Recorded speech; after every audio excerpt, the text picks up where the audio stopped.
Introducing from Defer Panic, we have Ian Iberg, who will be talking about adventures in building Unikernel clouds. Ian? Thanks. Everybody hear me? All right? Sweet. All right. I'm an engineer over at Defer Panic. We build out Unikernel cloud situations. So that's basically what we're going to talk about today. Real quick, just to show you on the list of what we're not covering in this talk. This isn't like a high-level evangelism type of talk. We're going to actually talk about how to implement this stuff rather than go rah-rah. And we're not really going to spend any time on defining unikernels. I'm sure everybody who's interested can type into Google and figure out a brief definition of it. Nothing about IoT. There's another great set of sessions on IoT. If that's your thing, I would go there.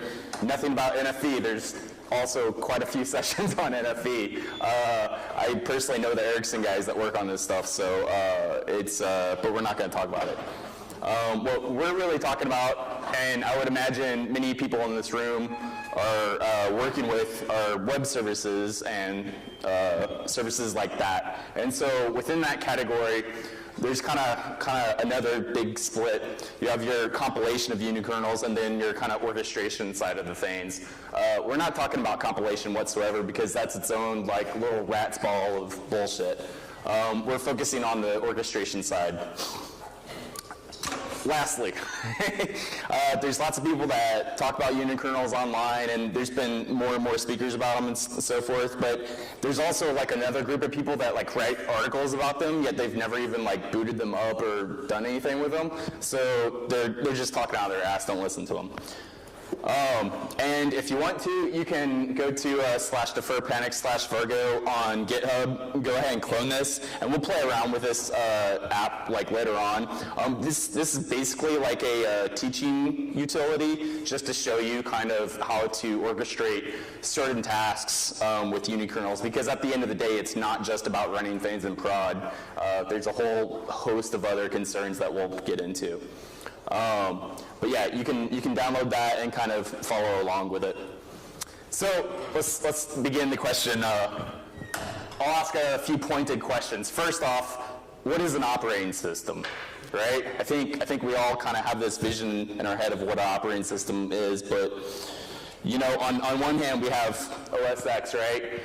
So this is running on this Mac here, and so we can say, oh, this is an operating system, but yet I'm willing to bet none of you host actual production software on this operating system, right?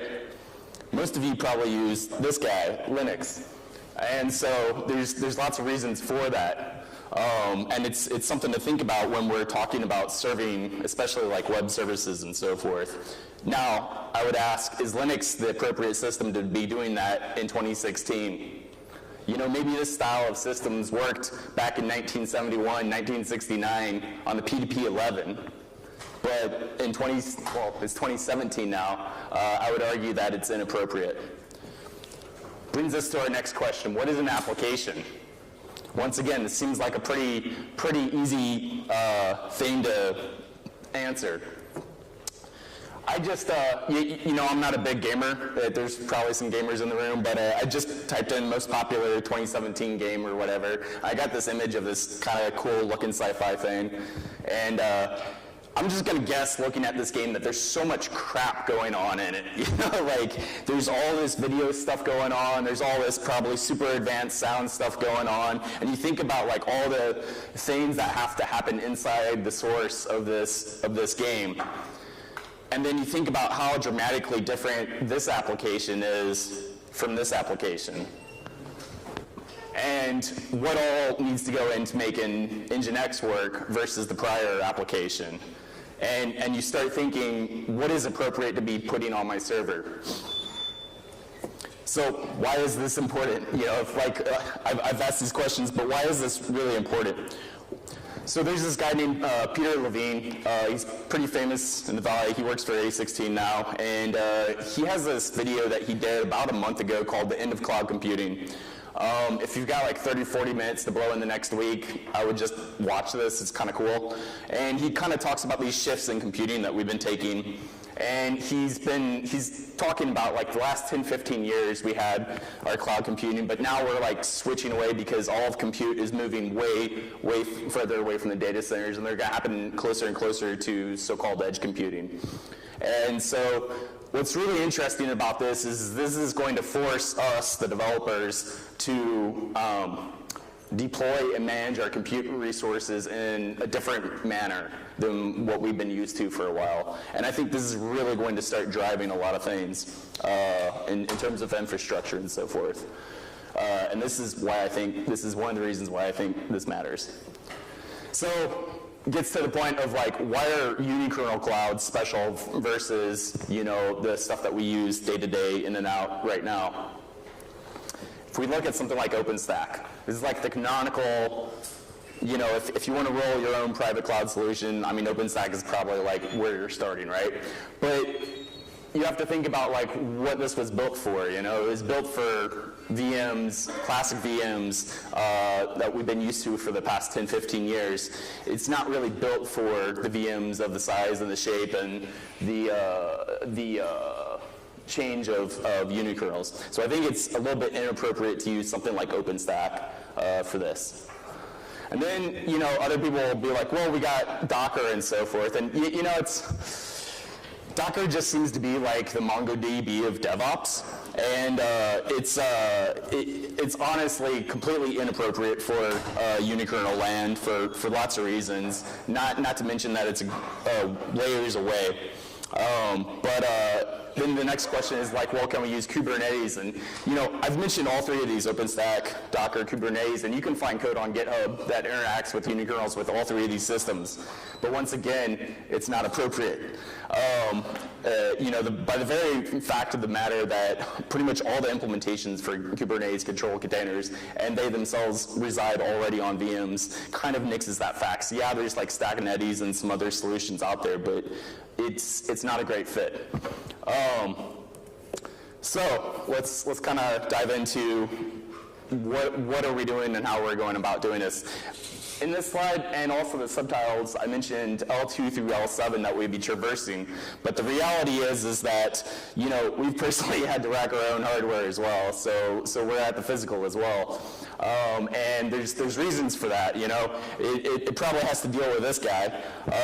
You know, as soon as we found out that some of the big public clouds weren't great solutions for unikernels, you know, for one, their volume size, minimum volume size is like a gigabyte.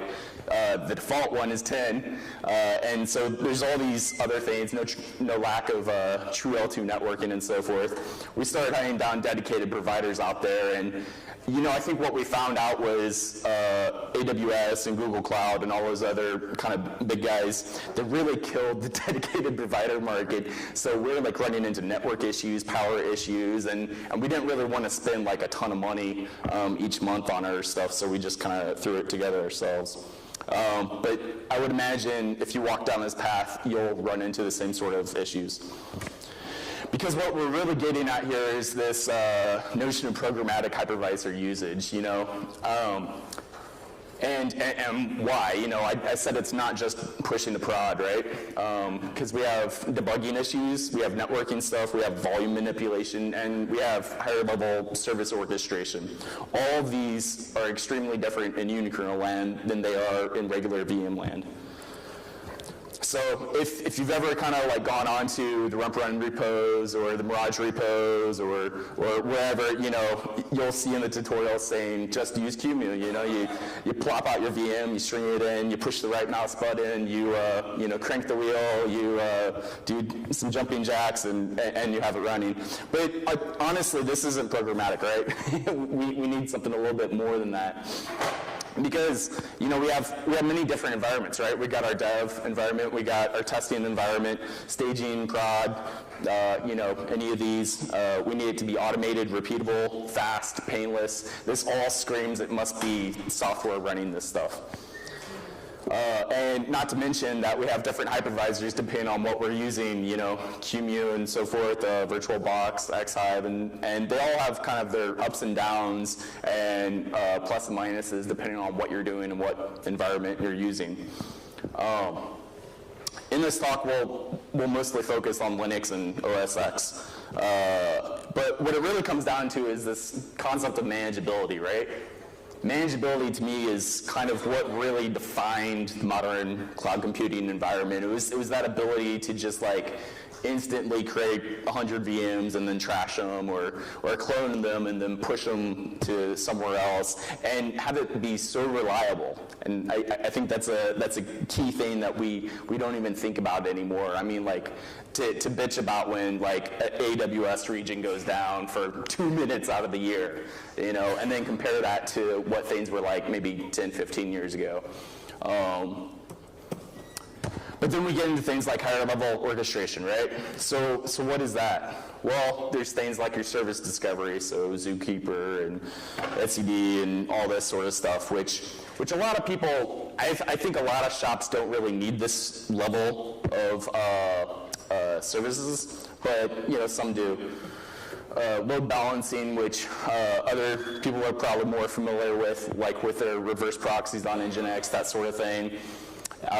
And then, you know, your resource-aware scheduling, a la Mesos and so forth. Once again, this is not something that I would expect most small shops to ever even like look at. But it's something that all these examples that I just showed you work differently in Unikernel land. And then deploying. So something as simple as deploying. You think, well, I just like hit the start button and let the VM spin up.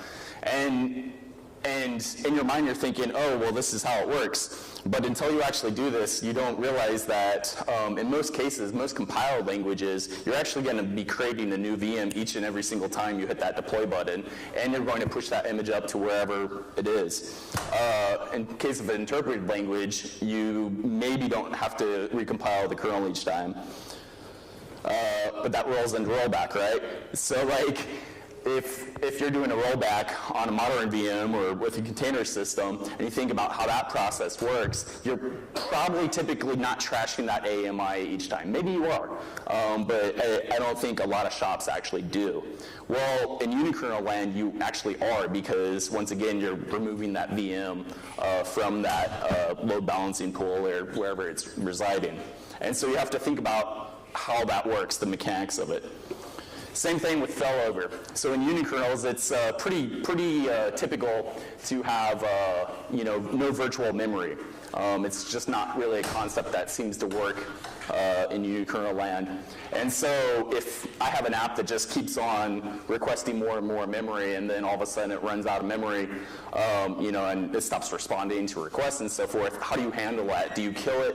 Do you switch it out? You know, there's the software that we've written to handle this for today's VM-based orchestrations. That software doesn't quite work in unikernel land because of these reasons. And then you start thinking about things like Lambda and all the serverless and functionalist type of paradigms on top, and how they interact with containers and VMs and so forth, and how that would interact differently. So at the end of the day, like most unikernels will come in the flavor of VMs. You can provision a bare metal or to your Raspberry Pi or whatever, but in most cases, most people are going to be working with VMs, and so you might have ones that are multi-boot compliant, and that's great because then you can do lots of tricks, but not all of them are, and so some you'll just get like a straight up old disk image to fly off of. And as I mentioned, we are going to be working primarily with regular hardware. So, every CPU in the past, 8-9 years has the extensions necessary, but they're not always turned on. Obviously, if you're on Google or Amazon, you're not going to want to do hypervisor. You're going to have to actually burn your own AMI. There is software out there that does that. It's painful, not that it doesn't work. It's painful that the big clouds weren't really meant for it. And of course, the hypervisor situation on OS X sucks. Once again, it's one of these things that, as developers, we haven't really had to walk down this path before, and so there's so much software that's kind of missing that can be written, hopefully by people in this audience. We're gonna change gears real quick.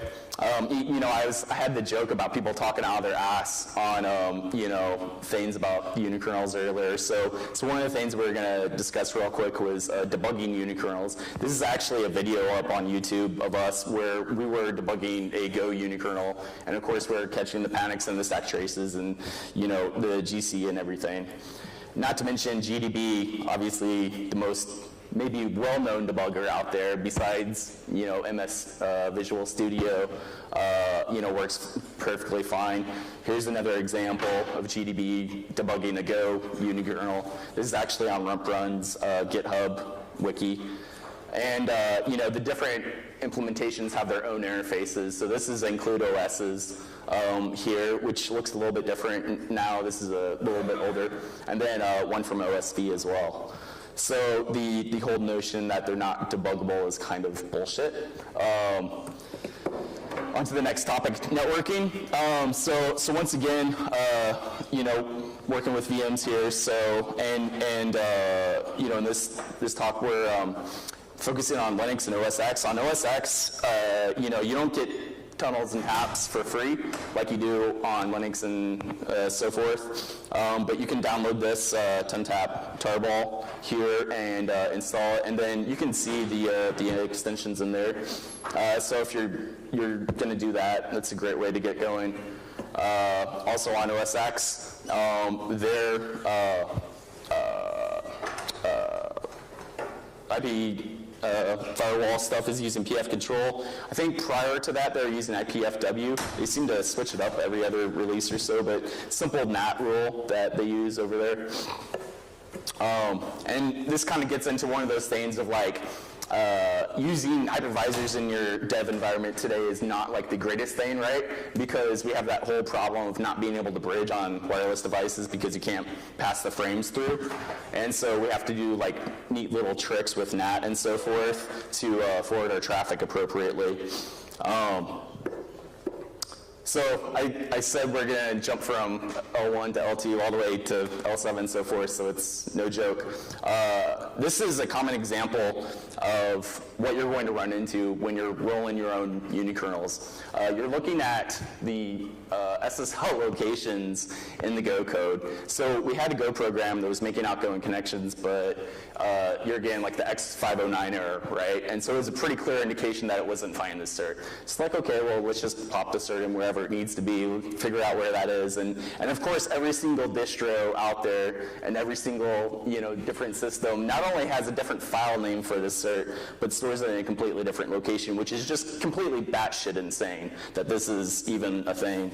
But it kind of, this is the type of stuff that you normally probably don't have to do when you're on like Ubuntu or whatever, but you do have to kind of think about and deal with in unikernel land. And of course, you get to play with DNS and so forth as well. DNS mask here is probably going to be your friend, although most people just kind of like pass that on through whatever gateway they're serving their traffic through. But you can also use this for like DHCP. So if you have like a multi-tenant situation, then you can just like set up DNS mask on that bridge that you're serving DHCP through and go through there. Bringing us to volumes. So volumes is actually kind of a large subject because there's so many different things that you can do with them, you know, in this environment. And with volumes, we also have file systems, obviously. And so on that note, once again, if we go back to some of these tutorials on the wiki, a lot of them like to point at using immutable file systems, which is great for some things. Like if you have a static website and there's absolutely no mutation going on, that's great to use that. But in reality, I can't think of one prod system that is like inherently totally immutable, because you know, name any popular web framework on any popular language out there. I guarantee you have some sort of temp files being written. Obviously the database is mutable. You got logs going somewhere, you got uploads doing something. I mean, there's so much crap going on, like maybe some of those can be immutable, but I would say most of them won't be. And so it's something to think about. You know, certain applications that make sense in, many applications makes no sense in. And so when you're choosing your file system, you want to think about, read and write and, which one does make sense.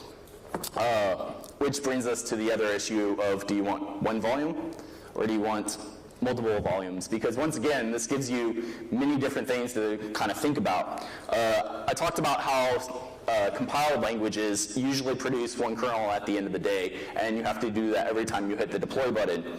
It's not necessarily the case in interpreted languages. So if you're running like Ruby or PHP or JavaScript or something like that, chances are you're not adding in another extension, like another native dependency to the system every single time you deploy. It's probably just deploying new JavaScript code. It's probably just deploying new Ruby code. And if that's the case, you don't necessarily need to redeploy the actual kernel part. Maybe you just deploy a new file system, new volume instead. So it's an interesting thing, and same thing for configuration. There's lots of cases where people need to do configuration when they're provisioning systems or when they're doing deploys en masse and so forth. And a lot of those things, whether they're Chef or Puppet or Ansible or whatever, they all have like their own little thing going on there. So you can use this trick there as well, which gets us into like base volumes and volume copies. So obviously you probably want persistence for some of these things, for backups and so forth. And of course for live migration and so forth, the volume copies kind of come in handy too. So if I have a database running and I don't really want to take it offline, but I want that copy of it, it's a great way to go about doing it. So on OS X, a lot of these operations can be done with like E2FS, OS X views. HDI util is probably like I think that tool comes on any Mac right away. And so you can do most of those operations there. MakeFS, I think, is found in Brew, but once again, this is one of those tools that you find in Brew that is radically different from the tools on the other BSDs, because all the flags are completely different. I don't know why authors do that, but so yeah, this will help you out with the file systems. Bringing us to logs, right? So at the end of the day, we probably want some standard out, we probably want some standard error. Where do we actually ship these things to? A lot of people choose like a remote syslog of, right off the bat. So if it's like your regular web service, that tends to work. Other people, especially in like a multi-tenant situation, you might just mount another block device and log out to there. And then if you're just kind of like playing around with QEMU or whatever, you can always kind of fall back on regular serial output. And we'll actually kind of show something here. So testing is, if somebody asked me like what's the worst thing in Unikernel land today and like what's the most needed improvement, I would say testing is a complete, it sucks. I'll be honest, and just to show you how crazy this actually is, we had a problem with the Go fork of, so we maintained the Go rump run fork, and basically garbage collection wasn't happening for a particular, it wasn't happening. So we had a patch come in, it fixed it, and we're like, well, we should make a regression test to make sure that it actually is fixed, right? And so this test actually, after it's done compiling the fork of Go, which takes a little bit, it goes ahead and compiles this other Go program as a Unikernel. It boots it up into QEMU, and then we purposely try to allocate like a pretty large object that we know is going to guarantee to run garbage collection. We output the stats, we screen scrape it, and then we make sure that our test was there. And so that's like one test. And it's such a simple thing, but yet all the operations that had to do for that, so it kind of shows you like the level testing is at in the ecosystem, and like how much room for improvement there is. So workflows, as I alluded to, can be pretty different, and allow you to think differently as well, which I think is important. Configuration management, for instance, right? So one of the things that people will run to immediately is, unikernels are single process in most all cases by design. That's a security feature, not a bug. So a single process basically means SSH is out the window, right? Once again, a security feature. But how do you configure systems? Well, there's lots of different things. A lot of people will just be like, well, we're just going to bake it into the kernel, and what you boot is what you get. But you don't necessarily have to do this. And I think this little 10 line, this is literally like 10 lines of PHP or something. And it's not necessarily supposed to be production or anything.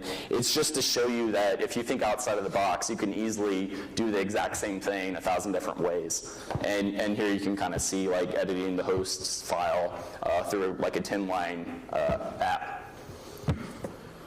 Same thing with volume deploy workflows. So this is a really interesting thing that, once again, really only works with like unikernels. You would never do this with a big VM because it just does not make any sense. But if I want to spin up like 100 unikernels and then like push out changes to them without spinning them down, this change might work.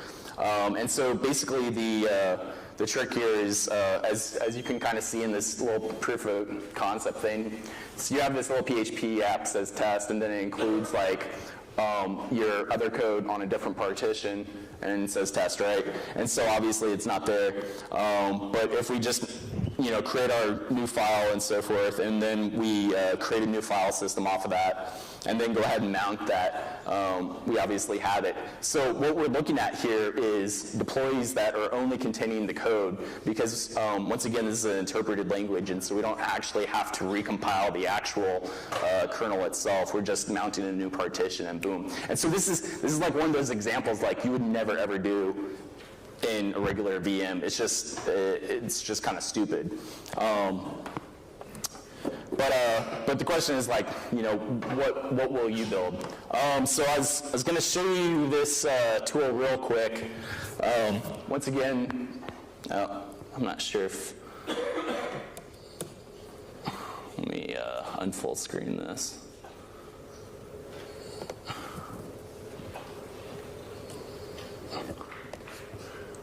So we'll show this, and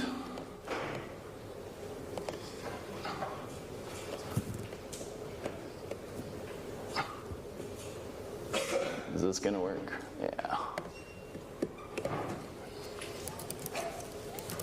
All right, so basically, this is a tool I told you can download. This will allow you to run the unikernels locally on OS X and also Linux.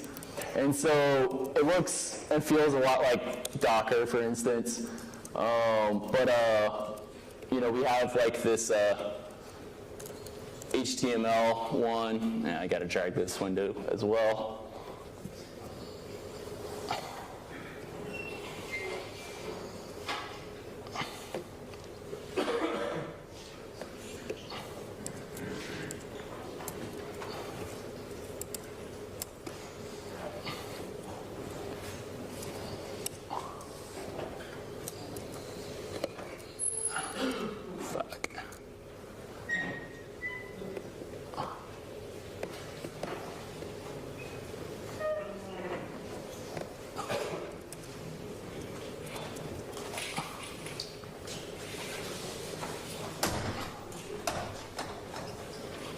So,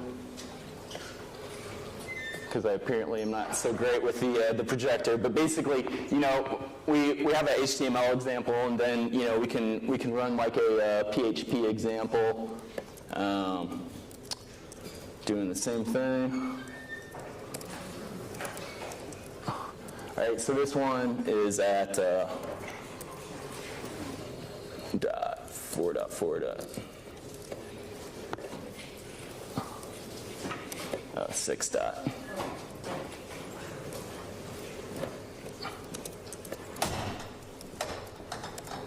It's fourth number. Gotcha.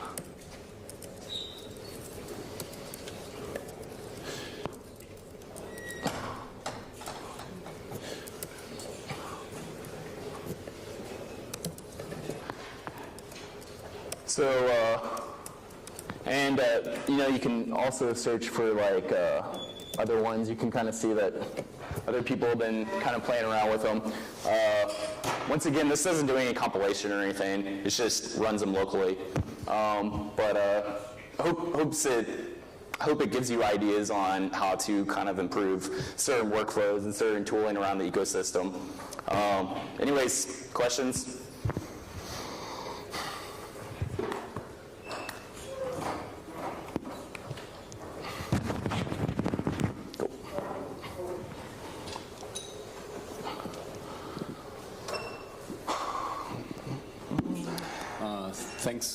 Thanks for the talk. Actually, lots of problems you were describing are actually solved by Kubernetes and Mesos today. Yep. They are not scheduling or managing unikernels, but they are managing Docker containers. Why not build on these primitives to have the management layer and just schedule unikernels on a bare metal provider like Packet, for example? So you mentioned Mesos? Yeah, Mesos, but more Kubernetes. I know there's from Dell EMC, there's a unique. Yeah, so good question. So I really glossed over that, but there's quite a few problems. Mesos is a great example because they were working on this before kind of the whole container hoopla. Kubernetes is not a great example. Unfortunately, a lot of Kubernetes installations are already provisioned on top of VMs to begin with, and so having two layers of provisioning like that don't really work too well. You really need the orchestration layer at the hypervisor level, not on top of that VM. If you do, it just needs to be kind of out of band and so forth. So yeah, Unique, for instance, out of EMC, they do have integration with Kubernetes, but once again, like trying to do that on Google Cloud, it's going to suck. Trying to do that anywhere else is going to suck. You really need the hardware acceleration, and in order to do that scheduling, that needs to be kind of built at a lower layer. And as for Mesos, that's another interesting thing because that's where scheduling layers kind of compete. So Mesos is more for that process level, right? Because now you can subdivide those resources. So that scheduling part where I showed you. But when you have that VM, that scheduling has effectively moved down into the hypervisor. And it's probably not the best place for it. At least we don't have software that really takes advantage of it very well yet. But Mesos, that much works a lot better up here on top of that VM layer. There are some Yep. Yeah, so Packet.net, for instance, they do a lot of bare metal provisioning and so forth. So yeah, that's what I'm saying though is there's definitely frameworks out there like OpenStack, for instance, obviously allows you to do that. But those frameworks are built for kind of classic VMs, whereas some of the Include OS, for instance, you run some of their demos and it's a megabyte tops. So that's a very different VM than a gigabyte image. I have to say that I don't have experience with this, but I have experience on the old type of computing world. How far are we from a production system? Yeah, so there's production users today. I talked about not talking about IoT and not talking about NFV, but NFV is probably where the most production stuff is running today. Big telcos are starting to utilize this. Basically, a lot of the telcos' old hardware stuff is being eaten alive by software. And so a lot of the NFV stuff is actually utilizing Unikernels. Ericsson in particular, I know, is using that stuff. On the web side, there's definitely some people that are toiling around with it. There's a lot of tooling yet to be written, though. So.